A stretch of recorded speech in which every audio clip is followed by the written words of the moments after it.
Bienvenida, bienvenido. Hoy es viernes 7 de octubre de 2022 y esta es la Semana en 10, un espacio de la Barra Mexicana, Colegio de Abogados, dedicado a llevarte a ti las noticias jurídicas más relevantes de la semana. Mi nombre es Luis Pereda y comenzamos.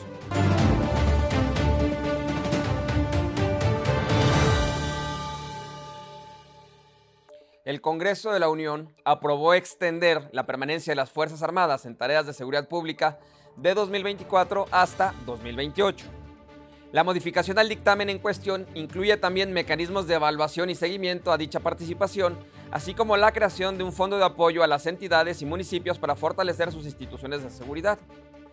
Las organizaciones de la sociedad civil y académicos que se oponen a esta medida argumentan que durante los últimos 15 años la presencia del ejército en las calles no ha servido para disminuir la violencia y la presencia del ejército en las calles no va a incentivar la profesionalización de policías civiles, municipales, estatales y federal.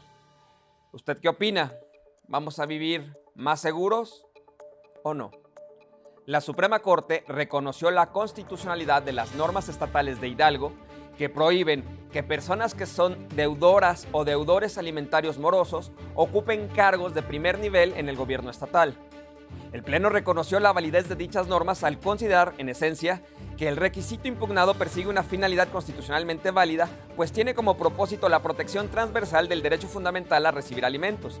Y, además, dicho requisito está vinculado con el fin de incentivar el cumplimiento de la obligación alimentaria. Dicho de otra manera, si usted quiere ser secretario estatal en Hidalgo, no sea un deudor alimentario moroso.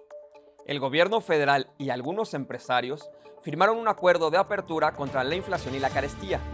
Este acuerdo permite que las empresas firmantes tengan una licencia única universal que las exime de todo trámite o permiso para las actividades de importación y distribución de alimentos e insumos para su envase, incluyendo los de Senacica y Cofepris, así como el Impuesto General de Importación. Asimismo, también se suspenderá la revisión de toda regulación que se considere que impide o encarece la importación e internación de alimentos y su movilidad dentro del país, lo cual, por supuesto, incluye aranceles, barreras al comercio exterior no arancelarias y otros requisitos para su ingreso y circulación nacional. Dicho de otra manera, tenga cuidado con lo que consume en los próximos meses. La Suprema Corte determinó que es constitucional el que la ley de la Comisión Nacional de Derechos Humanos integre a sus trabajadores en el apartado B del artículo 123 y no en el apartado A. Como usted sabe, el artículo 123 constitucional está dividido en dos apartados. El A está dedicado a las personas que trabajan en la iniciativa privada y se creía que el B estaba dedicado a las personas que trabajan en los poderes ejecutivo, legislativo y judicial.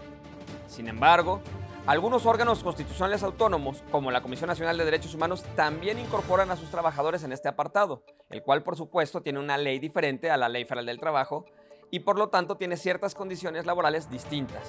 Hoy sabemos que la Sala confirmó que corresponde al Tribunal Federal de Conciliación y Arbitraje conocer de las controversias laborales de los trabajadores de la Comisión y no a la Junta Federal de Conciliación y Arbitraje. Veremos qué opinan los trabajadores de la CNDH.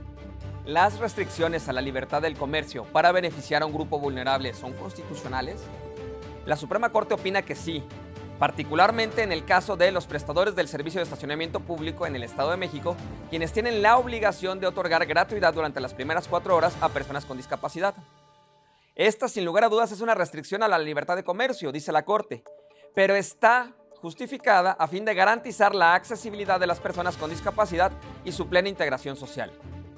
Dice la Corte que no hay pretexto que permita eludir la obligación de eliminar gradualmente los obstáculos que enfrentan día a día las personas con discapacidad.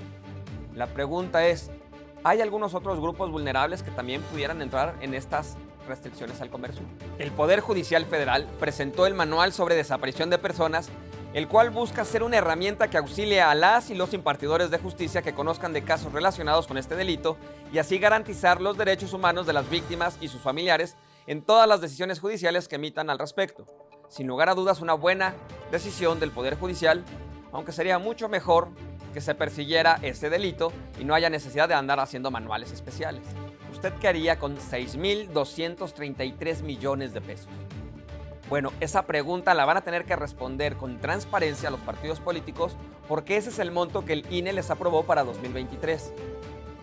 Ojalá que la respuesta no nos desilusione. El INE aprobó la designación de las presidencias de los organismos públicos locales, los OPLES, de las entidades de Aguascalientes, Coahuila, Nayarit, Puebla, Quintana Roo, Sinaloa y Tlaxcala.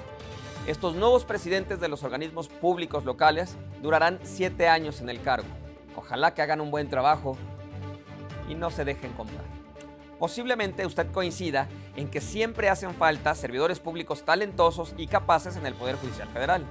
Quizá, con esto en mente, el Consejo de la Judicatura Federal emitió modificaciones al reglamento de la carrera judicial, específicamente en lo que se refiere al concurso de oposición.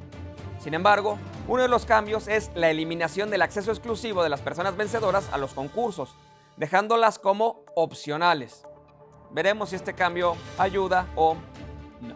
No olvide que todavía está a tiempo de inscribirse en el Congreso Nacional que conmemora los primeros 100 años de vida de la Barra Mexicana Colegio de Abogados. El próximo 12, 13 y 14 celebrará en la Ciudad de México este importante congreso con personalidades del mundo jurídico tanto nacionales como internacionales. No falte. Esto es todo por el día de hoy. Te pido que por favor seas generosa o generoso y me hagas llegar tus comentarios y sugerencias a través de las distintas redes sociales en las que este contenido llega hasta tu pantalla. Mientras tanto, mi nombre es Luis Pereda y nos vemos la próxima semana.